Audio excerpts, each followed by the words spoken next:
So in this particular video, as I have promised you, I am going to solve the questions that are being asked from Indian polity section. ठीक है guys, so the first question देख लीजिएगा इधर, a parliamentary system of government is one in which, parliamentary form of government का मतलब क्या होता है? इधर देखिएगा, ऑप्शंस आपके सामने है, all political parties in the parliament are represented in the government. हो ही नहीं सकता, हर पॉलिटिकल पार्टी का सरकार में क्यों आएगा भाई? बीजेपी, कांग्रेस, एनसीपी सब मिला के सरकार बनाएगा क्या? कभी कभी नहीं हो सकता। फिर फर्स्ट ऑप्शन गलत है। दूसरा देखिएगा, government is responsible to the parliament and can be removed by it. ठीक है, yes, this can be considered as the correct answer. फिर से हम सी और डी भी देख लेते हैं। The government is elected by the people and can be removed bye them. Elected by people but can not be removed bye them. You have voted for Modi, you cannot remove Modi. It's a parliamentary procedure which should continue to remove Modi. ठीक है? The government is chosen by the parliament but cannot be removed by it before the completion of fixed term. It can be removed. ठीक है? Fixed term 5 साल से पहले भी remove कर सकते हैं। No confidence motion, censorary motion, ऐसा कई सारा हमने हमारा एवीकेस वीडियो लेक्चर्स में भी हमने बात किया है। तो इसका सही जवाब हो जाएगा B. B will be the correct answer. और इसका जो भी हम बता रहे इधर, इन सब का पीडीएफ आपको हमारा टेलीग्राम ग्रुप में मिल जाएगा।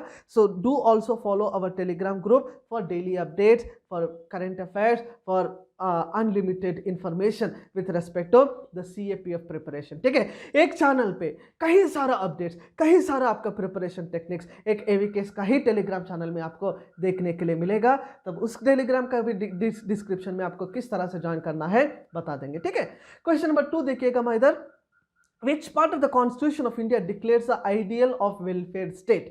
welfare state सोचते ही आपको याद आ जाना चाहिए आयरलैंड। आयरलैंड याद आ गया तो आपको याद आ जाएगा directive principles of state policy.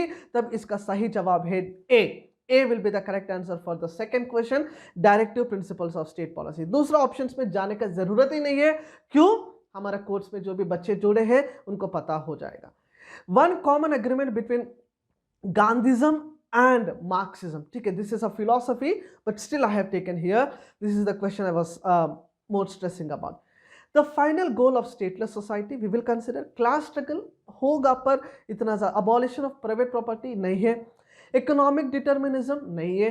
Options के हिसाब से देखा जाए तो yes, A will be the correct answer for the question, the final goal of a stateless society. ठीक है, फिर फोर्थ क्वेश्चन देखिएगा, in context of India, which one of the following is the characteristic appropriate for bureaucracy? Bureaucracy का मतलब क्या है? IAS, IPS, IFS वो लोग करते क्या है? सरकार जो भी पॉलिसी लाते हैं, सरकार जो भी स्कीम लाता है, वह स्कीम को आम आदमी तक पहुंचाने का काम। ठीक है, ऑप्शंस देखिएगा, agency for widening the scope of parliamentary democracy नहीं है, in agency for strengthening the structure of federalism नहीं है, political an agency for facilitating stability and economic growth मान सकते हैं, an agency for implementation of public policy, this is suitable, D will be the suitable, D इसीलिए सही जवाब होगा इसका। ठीक है, D will be the correct answer for this question because the role of bureaucracy is delivering the wish of the policy maker, the wish of the people representative. If Modi frames a law,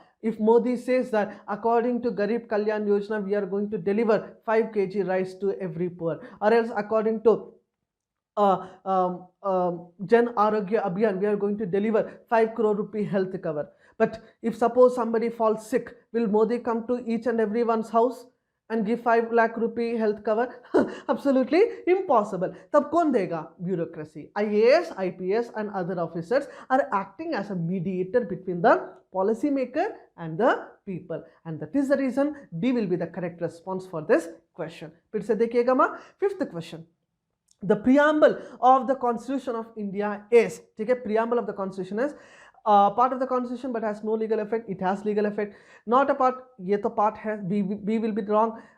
C देख लीजिएगा, a part of the Constitution and has the same legal effect as any other part. Absolutely correct answer. ठीक है, C will be the correct answer. There are several case studies associated while proving this particular question also. with that. Sixth question देख लीजिएगा, with reference to the provisions contained in part 4 of the Constitution of India, which of the following statement is are correct? ठीक है, part 4 मतलब क्या याद आ जाना चाहिए?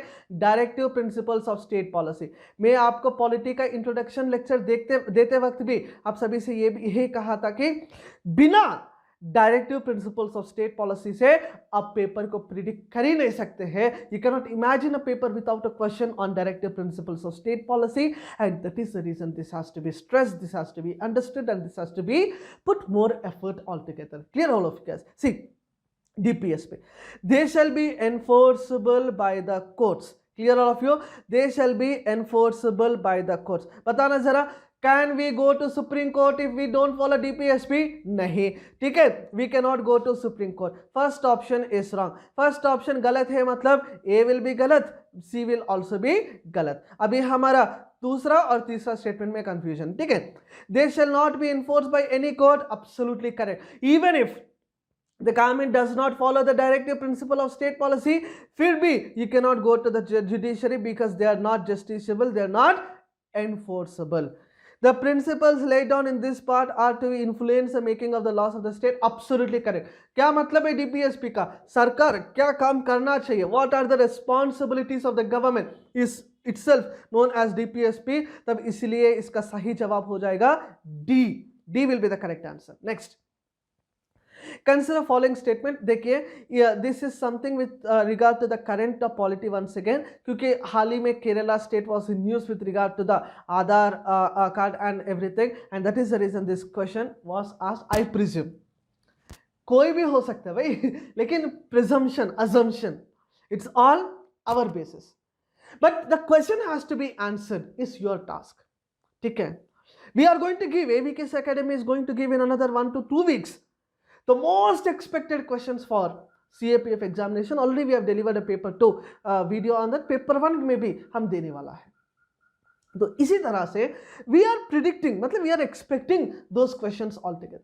Similarly, we can also predict for other examinations. I'll explain you why. Aadhaar metadata cannot be stored for more than 3 months. ठीक है, for more than 3 months. 3 months है, 6 months है। सुप्रीम कोर्ट का जजमेंट है ना, 6 महीने। First statement is wrong. First statement wrong मतलब A will be wrong, D will also be wrong. A will be wrong, D will also be wrong. ठीक है, अब देखिएगा फिर आगे देखो, state cannot enter into any contract with the private corporations for sharing of Aadhaar data. Absolutely correct statement, it is absolutely correct. State cannot share its Aadhaar information with any other private entity.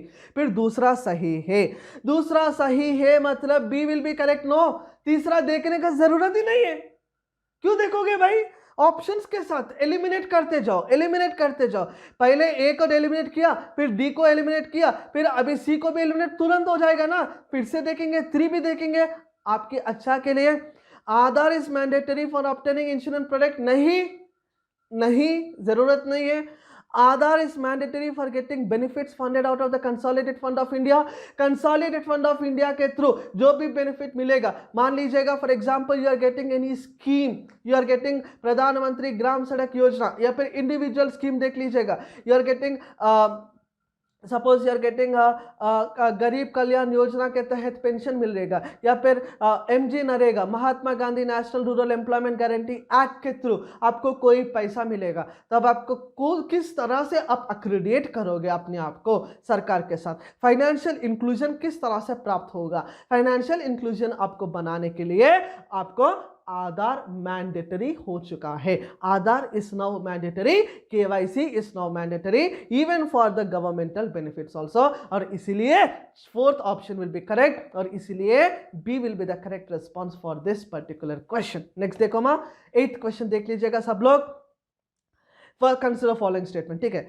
According to the Constitution of India, person who is eligible to vote can be made a minister in the state for 6 months, even if he or she is not a member of legislature of the state, ठीक है।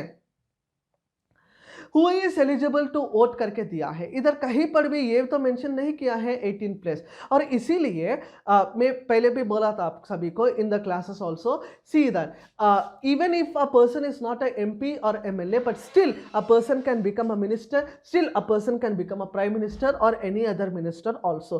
The first statement will be absolutely correct statement. According to the RPA, Representation of People Act 1951, a person convicted of a criminal offence and sentenced to imprisonment for 5 years is permanently disqualified from contesting an election even after his release from the prison. There is no such thing. The second statement गलत हो जाएगा. A, only one will be the correct response for the question.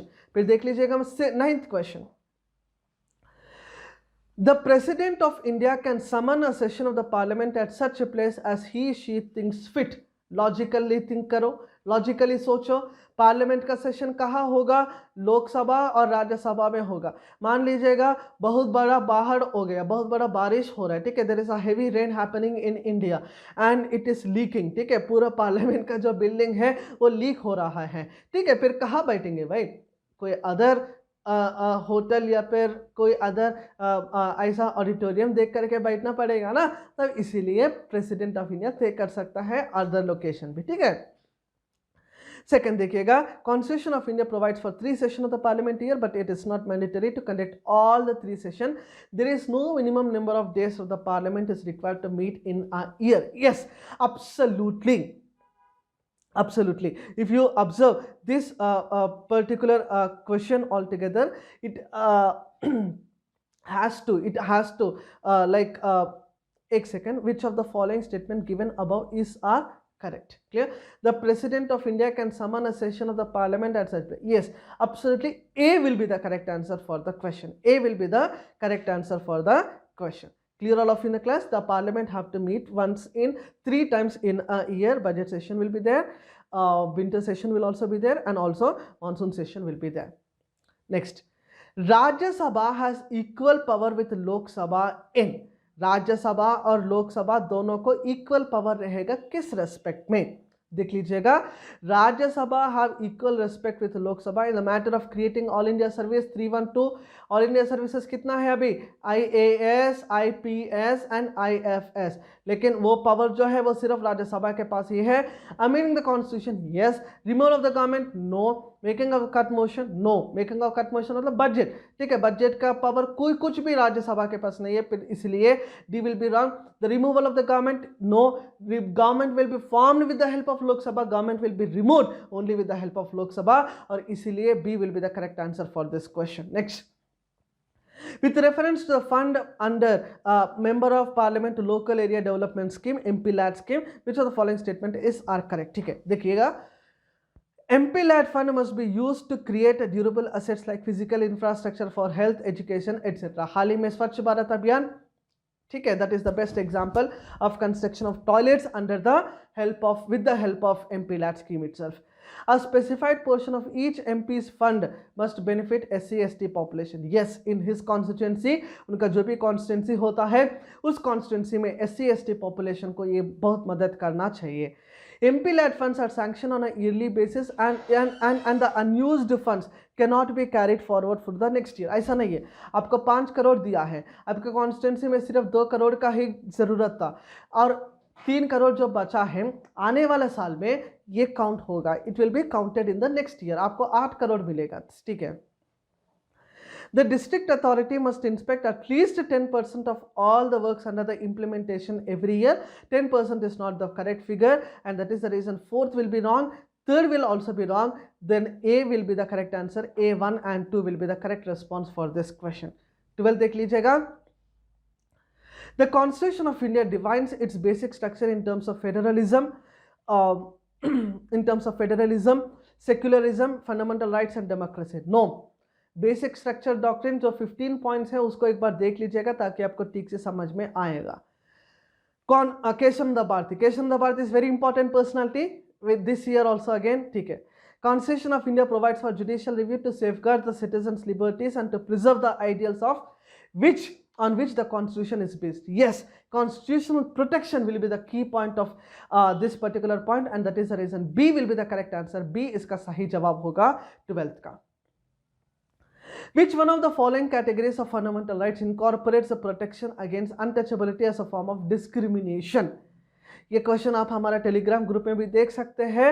इसका सही जवाब है right to equality. मैंने ठीक तरीके से हमारा कोर्स में भी बताया था, राइट टू इक्वालिटी कौन सा आर्टिकल से कौन सा आर्टिकल तक, राइट टू फ्रीडम कौन सा आर्टिकल से कौन सा आर्टिकल तक, right against exploitation, right to freedom of religion, इस तरह से, ठीक है।